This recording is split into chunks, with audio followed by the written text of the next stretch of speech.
just that hurt and that shock that really got to me. We need to address suicide in a different fashion, whatever we're doing now.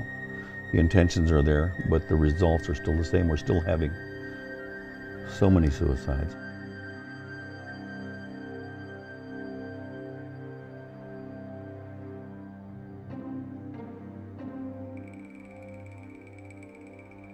All of you folks out there listening, I doubt if there's one of you that has not been affected by suicide.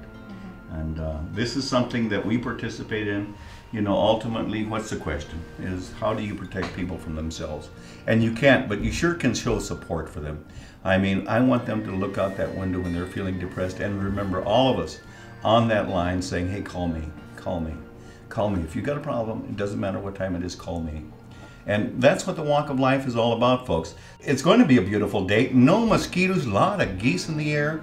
Boy, it's going to be a pretty day for that walk, and bring your sunscreen.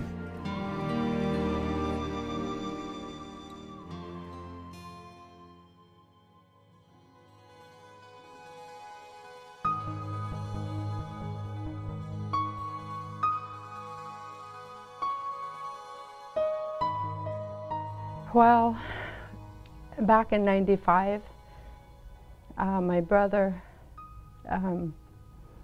I didn't think I was going to get emotional, but I still can feel, it feels like it just happened yesterday. And every time somebody talked to me or if a suicide happened, I still can have that feeling.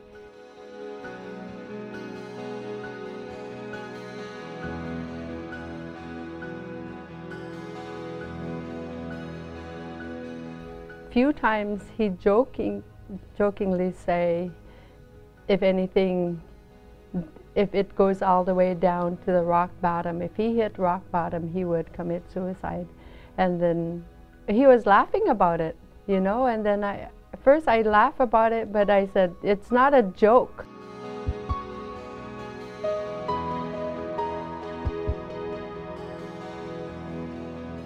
For like 1 year, it was all cry. All we do is just cry for my brother.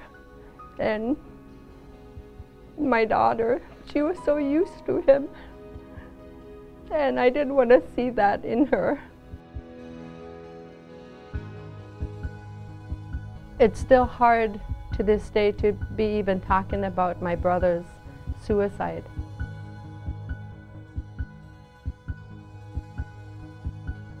But then I started thinking, you know, I'm not going to raise my 4 kids hurting all the time, so you have to look at the other side of life, the happiness, the joy, and to survive here in Northwest, with all these things in life. Sometimes it's negative, and you have to try to achieve positive way of life. And the greatest thing was to show your love, you know, and that's what I always tell my kids. That's our greatest thing we have, is to love each other.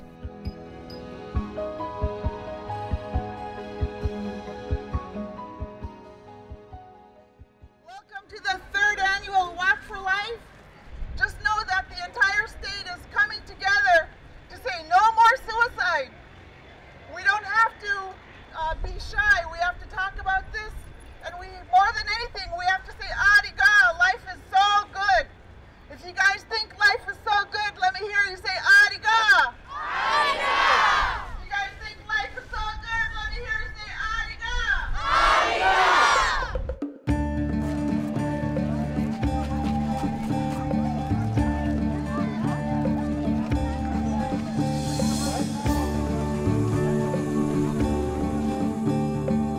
It's kind of like exciting, you know, because you know all these people care, and when you see them, their faces, even the young kids, you know, it's the feeling is, I have really mixed feelings. I'm hurt, I'm excited, and I'm happy, you know, and I look at it like more for healing.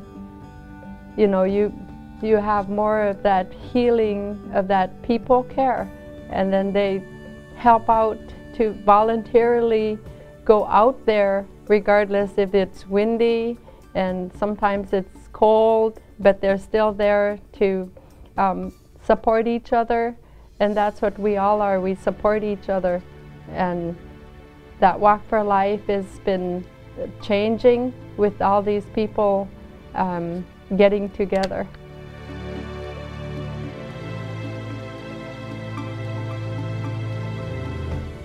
It makes me talk more about what happened with my brother, to let them know there's life out there.